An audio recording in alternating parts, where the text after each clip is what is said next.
Good morning friends. આજે આપણે chapter 6 સુરેખ અસમતાઓમાં સ્વાધ્યાય 6.3ના કેટલાક દાખલાઓ જોઈશું. પ્રશ્ન 6. x plus y is less or equal to 6, x plus y is greater or equal to 4. બરાબર છે? તો આનો ઉકેલ આપણે શોધવાનો છે.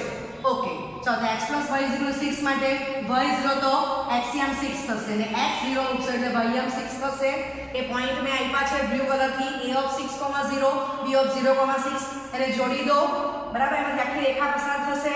તો એ રેખા કોણ છે લખી દઈએ છે x plus y is equal to 6. Okay, ચાલો હવે બ્લેક કલરથી x plus y is equal to 4 માટે તો y0 x4 અને x0 ત્યારે y4 બ્લેક પોઈન્ટ બ્લેક કલરથી બતાવ્યા છે પોઈન્ટ C ને D એને જોડીને રેખા એમાંથી પસાર કરેલી છે. ઓકે, તો આ રેખા તમારી કઈ છે દીકરાઓ? x plus y is equal to 4. Clear? Okay, તો તમે જો કે આ બંને સમાંતર રેખા દેખાય છે આપણને. બરાબર, અચળ પદ માત્ર જુદું છે. ઓકે, ચાલો હવે થઈ ગયું આટલું કામ. તો આટલું પહેલા ડ્રો કરી દો. ચાલો હવે આપણે દીકરાઓ ચેક કરીએ કે x plus y is less than 6 ક્યાં આવેલું છે. તો x ને y ની કિંમત 0 0 મૂકીએ તો 0 plus 0 એ less than 6 થવાનું છે. એટલે કે x plus y is equal to 6 રેખા. બરાબર, આ રેખા આપણે ડ્રો કરેલી છે. હવે x plus y is less than 6 એ 0 0 ને સમાવે છે એટલે આ પોર્શન આવશે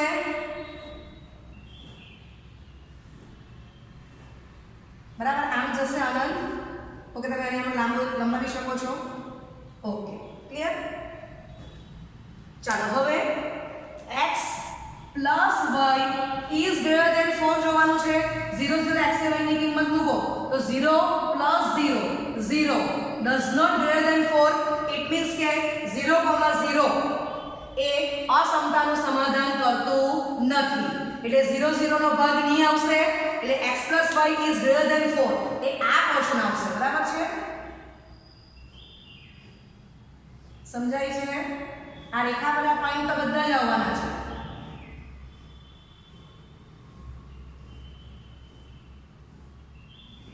ક્લિયર? ચાલો, તો હવે તમે દીકરાઓ જોઈ શકો છો કે આ x plus y is less or equal to 6. તો આપણે બતાવ્યું છે x plus y equal to 6 પરના બધા પોઈન્ટ લેવાના છે. બરાબર, અને નીચેનો ભાગ આવ્યો બ્લુ કલરથી બતાવ્યો. x plus y is greater or equal to 4 તો x plus y equal to 4 પરના બધા પોઈન્ટ અને એની ઉપરનો ભાગ બ્લેક કલરથી બતાવ્યો છે. હવે બે ચોકડી ક્યાં પડે છે તો તમે જોઈ શકો છો સમાંતર પટ્ટો દેખાય છે આપણને નિશાની જેવું. બરાબર, તો આ તમારો કોમન ભાગ થશે. સમજાયું? ઓકે, એટલે આ જે ભાગ છે આ બે સમાંતર રેખાની વચ્ચેનો આમ અનંત જશે, આમ પણ અનંત જશે. બરાબર છે? ઓકે, તો આ જે ભાગ છે એ આ સમાંતર પટ્ટો દેખાય છે તે એ x plus y is less or equal to 6 અને x plus y is greater or equal to 4 નો ઉકેલ દર્શાવે છે. ક્લિયર? આભાર. ઓકે, ડ્રો કરી દો. તો દીકરાઓ હવે આપણે 6.3 નો પાંચમો દાખલો જોઈશું. 2x - y is greater than 1, x - 2y is less than 1. એનો ઉકેલ શોધવાનો છે. તો 2x - y is equal to 1 understanding માટે લઈ લઈએ છે પોઈન્ટ શોધવા માટે. y0 તો x half, x0 તો y - 1. બરાબર છે? ઓકે, તો હાફ કોમા કેપિટલ A કીધું છે અને 0,-1 એને b કીધું છે. તો હવે તમે જો કે 2x - y is greater than 1 છે એટલે આ પોઈન્ટ મને લેવાનો નથી એટલે ઓપન બતાવ્યો છે. એમાંથી રેખા તૂટક બનાવી દો. તૂટક રેખા ડ્રો થઈ ગઈ. ચાલો હવે x - 2y is equal to -1 ફરી પાછું અન્ડરસ્ટેન્ડિંગ માટે લઈશું પોઈન્ટ શોધવા માટે. y0 તો x - 1 અને x0 તો y હાફ થશે. ઓકે, માટે -1,0 ને c કહીશું. આ c બિંદુ છે અને 0,5 ને d બિંદુ કહીશું. x - 2y is less than -1 છે. ઇટ મીન્સ કે એ પોઈન્ટ લેવાના નથી તો એને ઓપન પોલા બતાવી દો. એમાંથી તૂટક લાઈન ડ્રો કરો. ક્લિયર? ઓકે, આટલું કામ કમ્પ્લીટ થઈ ગયું છે. આટલું ડ્રો પહેલા કરી દો. ચાલો હવે 2x - y is greater than 1 તો આપણે 2x - y માં 0 0 મૂકી દઈએ x અને y ની કિંમત તો 0 - 0 greater than 1 જે અસત્ય છે. બરાબર છે? ઓકે, માટે 2x - y is greater than 1 0,0 0 of 0,0 ને સમાવતું નથી, બરાબર છે. ઓકે, એટલે આ રેખા 2x ઇઝ ગ્રેટર ધેન 1 એ આ તૂટક લાઈનની આ બાજુનો પોર્શન આવશે, બ્લુ કલરથી બતાવ્યો છે એ, બરાબર. રેખા પરના પોઈન્ટ્સ લેવાના નથી, એ ખાસ કાળજી રાખવાની છે. ઓકે, રેખા પર આ ટચ થવું ના જોઈએ. ચાલો, હવે x - 2y is less than -1, એમાં તમે x ને y ની કિંમત 0 0 મૂકો તો 0 - 0 is equal to 0, less than -1, તો જે પણ અશક્ય છે. ઓકે, તો આ બ્લેક કલરથી તૂટક બતાવ્યું છે, બરાબર છે. એટલે આ પોર્શન 0 ઓફ 0,0 ને સમાવતું નથી, એટલે આની ઉપરનો ભાગ આવશે. આ બ્લેક લાઈન તૂટક બતાવી છે, એની ઉપરનો ભાગ. ઓકે, હવે તમે જો કે x - 2y is less than -1 અને 2x - y is greater than 1, એ બેનો ઉકેલ શું આવશે? તો તમે જો કે આ જે છે અહીંયાથી આમ કિરણ જાય છે ને અહીંયાથી આમ કિરણ જાય છે, એની વચ્ચે બ્લુ ને બ્લેક લાઈન પડેલી છે, સમજાય છે? તો આ જે પોર્શન છે આટલો, બરાબર, અહીંયા એક ભેગા થાય છે, પણ એ પોઈન્ટ પર તમારું ઓપન આવશે, સમજાય છે?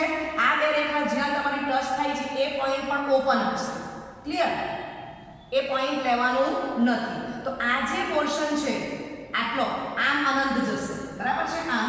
તો એ 2x - y is greater than 1 અને x - 2y is less than -1 નો ઉકેલ દર્શાવે છે. ઓકે, ડ્રો કરી દો. તો હવે આપણે સ્વાધ્યાય 6.3 એનો પ્રશ્ન બીજો,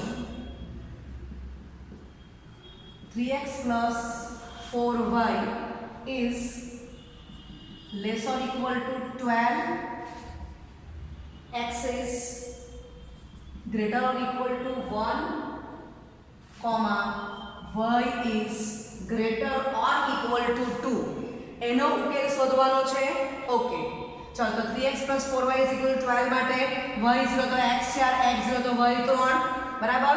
તો 4,0 ને મેં કેપિટલ A બિંદુ કીધું છે, 0,3 ને B કીધું, એમાંથી રેખા પસાર કરી દો, બ્લુ કલરથી બતાવેલી છે. તો આ રેખા તમારી કોણ છે? 3x + 4y is equal to 12. ચલો, હવે 3x + 4y is less than 12 ક્યાં આવેલો છે એ બતાવવાનું છે. તો એમાં x અને y ની વેલ્યુ 0 મૂકશું, તો 0 + 0 is equal to 0, 0 less than 12 જે સત્ય છે, બરાબર. એટલે કે આ રેખા 0,0 ને સમાવે છે. ઓકે, તો આ રીતે ડ્રો કરશું આ બાજુનો ભાગ, સમજાય છે? ઓકે, આમ ડ્રો કરો. ચલો, આટલું કમ્પ્લીટ કરી. ઓકે, ચલો, હવે x is greater or equal to 1 જોવાનું છે. તો આ રેખા પરના બધા જ પોઈન્ટ્સ આવવાના છે.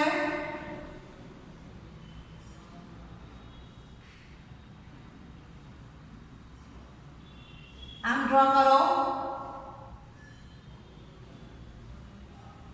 ક્લિયર? ઓકે, ચાલો, હવે y is greater or equal to 2 બતાવવાનું છે. તો આ રેખા જે બ્લેક છે એ તો આવવાની જ છે, આના પરના તો બધા જ પોઈન્ટ્સ, અને એની ઉપરનો ભાગ આવશે.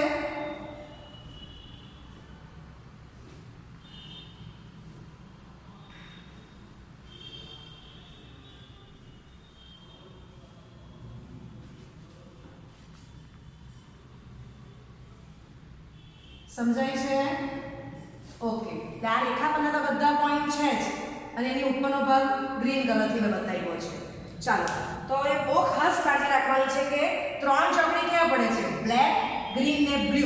ઓકે, બ્લુમાં હું થોડું અહીંયા ઓછું ડિસ્ટન્સ પર રાખીને લાઈન દઉં તો તમને ખબર પડશે. ક્લિયર? તો તમારો કોમન ભાગ આટલો જ છે. જો આ ત્રિકોણ જે દેખાય છે તે, એને હું નંબર આપી દઉં છું.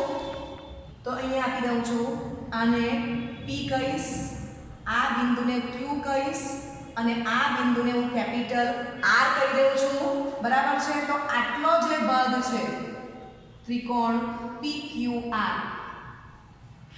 એ તમારો ઉકેલ આવવાનો છે. ત્રણ ચોકડી અહીંયા પડે છે, બરાબર. ઓકે, પરીક્ષામાં આપણે ડ્રો આલેખ તમારે પેન્સિલથી જ કરવાનો છે, અને અલગ અલગ અસમતા પ્રમાણે અલગ અલગ બોલપેનનો ઉપયોગ કરીને તમે કરશો તો કામ સરળ થશે. ઓકે, ડ્રો કરો.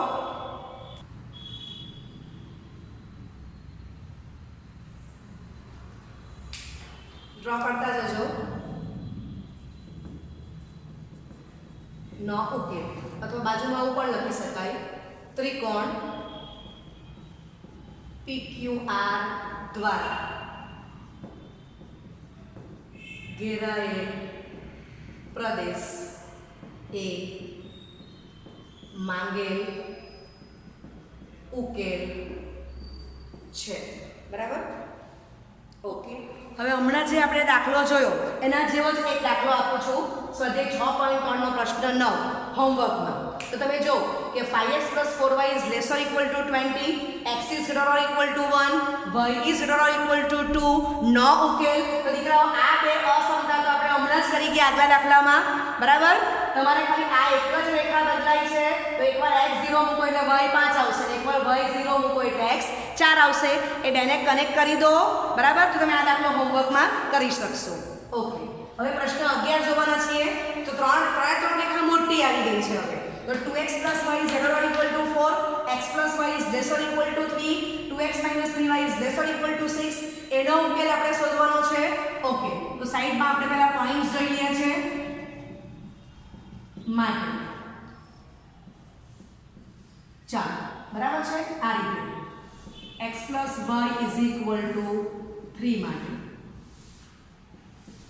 ઓકે, અને 2x - 3y is equal to 6 માટે.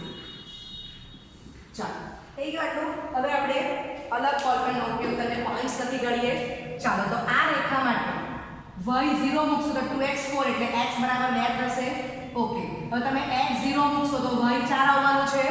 ચાલો, x + y is equal to 3, તો y ની વેલ્યુ 0 તો x 3 થશે, x ની વેલ્યુ 0 તો y 3 થવાના છે. ચાલો, 2x - 3y is equal to 6 માટે તો y 0 મૂકો તો 2x = 6 એટલે x બરાબર 3. બરાબર છે? x 0 મૂકશો તો -3y is equal to 6 માટે y is equal to -2 આવી જશે. બરાબર છે? ઓકે, તો પહેલા આપણે આ જ પોઈન્ટ સુધી કરવાના છે એટલે આપણને ખબર પડે કે સંખ્યા રેખા પર આપણે 0 ની જમણી બાજુ કેટલા પોઈન્ટની જરૂર છે, ડાબી બાજુ કેટલાની જરૂર છે, ઉપર નીચે x y અક્ષ પર કેટલા પોઈન્ટ લેવાના છે આપણને આના પરથી ખ્યાલ આવી જશે. ઓકે, આટલું કમ્પ્લીટ કરી દો. તો હવે 2x + y is equal to 4 માટે બરાબર y 0 તો x 2 આવેલા છે, 2,0 ને a કહીશું, x 0 ત્યારે y 4 આવેલા છે તો 0,4 ને b બિંદુ કહીશું. એમાંથી આપણે આ બ્લુ કલરથી રેખા ડ્રો કરેલી છે. ઓકે, આ રેખા 2x + y is equal to 4 છે. હવે x + y is equal to 3 માટે y 0 તો x 3 એ આપણે c બિંદુ બતાવ્યું છે, c of 3,0, અને x 0 ત્યારે y 3 0,3 એ તમારું d બિંદુ છે. આ રીવા છે. બરાબર? ઓકે, ચાલો, એ બેને જોડી દીધી. બ્લેક કલરની લાઈન દોરેલી છે તો આ બ્લેક કલરથી જે બતાવ્યું છે એ કઈ રેખા છે દીકરાઓ? x + y is equal to 3 છે. ઓકે, ત્રીજું 2x - 3y is equal to 6 માટે y 0 મૂકો તો x 3 થશે અને x તમે 0 મૂકશો તો y -2 આવી જવાના છે. ઓકે, ચાલો, તો 3,0 તો આપણે બતાવેલું જ છે c બિંદુ. આગળ જઈશું તો 0, -2 ને આપણે e બિંદુ કહીશું. તો આ બેમાંથી રેખા ડ્રો કરો. ગ્રીન કલરથી બતાવ્યું છે તો આ રેખા તમારી કઈ છે દીકરાઓ? 2x - 3y is equal to 6. Okay, આટલું પહેલા ડ્રો કરી દો. હવે 2x + y is greater than 4, x + y is less than 3 and 2x - 3y is less than 6. બરાબર? એ પોર્શન ક્યાં આવેલો છે બતાવવાનો છે. તો બધામાં આપણે x = 0 y = 0 મૂકી દઈશું ત્રણે ત્રણ સમતાઓમાં. તો પહેલામાં 0 + 0 0 is greater than 4. It means કે 2x + y is greater than 4 A o of 0,0 ને સમાવતું નથી કારણ કે 0 greater than 4 એ અસત્ય છે. ઓકે, તો આપણે બ્લુ કલરથી આપી દીધો છે આ બાજુનો ભાગ. x + y is less than 3, 0 + 0 = 0, less than 3. It means કે આ black colour line x + y is equal to 3 ના પોઈન્ટ તો છે જ અને એની એ 0,0 ને સમાવે છે તો આ બાજુનો પોર્શન આવશે આ લાઈનની. આ બ્લેક કલરથી આપ્યું છે એ. ઓકે, હવે 2x - 3y is less than 6, 0 - 0 is equal to 0 which is less than 6. એ પણ તમારું સત્ય છે એટલે કે આ જે 2x - 3y is equal to 6 છે. બરાબર? અને કયો પોર્શન આવશે તો કે 2x - 3y is less than 6 A o of 0,0 ને સમાવે છે. એટલે આ રેખાની ઉપરનો ભાગ આવશે આપણે ગ્રીન કલરથી ડ્રો કરેલું છે. હવે ખાસ કાળજી રાખવાની છે. તો તમે જો કે આટલો જે પોર્શન છે આખુંથી બંધ બની જાય છે. આ તમારું કેપિટલ A બિંદુ છે.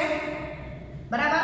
આ બિંદુ જે છે એ આ તમારી રેખા આ બ્લુ કલરથી બતાવી છે 2x plus y equal to 4 અને 2x minus 3y is equal two 6 આ p પોઈન્ટ આગળ ઇન્ટરસેક્ટ કરે છે બરાબર ઓકે અને x plus y is equal two 3 બરાબર છે અને તમારી બીજી કઈ રેખા આ અને આ બ્લુ જ આવશે અને આ બ્લેક તો અહીંયા q પોઈન્ટ આગળ ઇન્ટરસેક્ટ કરે છે બરાબર છે ઓકે તો આટલું ડ્રો કરી દો તો કોમન ભાગ કયો આવશે આ રહ્યો આ ન ઓકે બાજુમાં લખવું હોય તો ત્રિકોણ QPC દ્વારા ઘેરાયેલ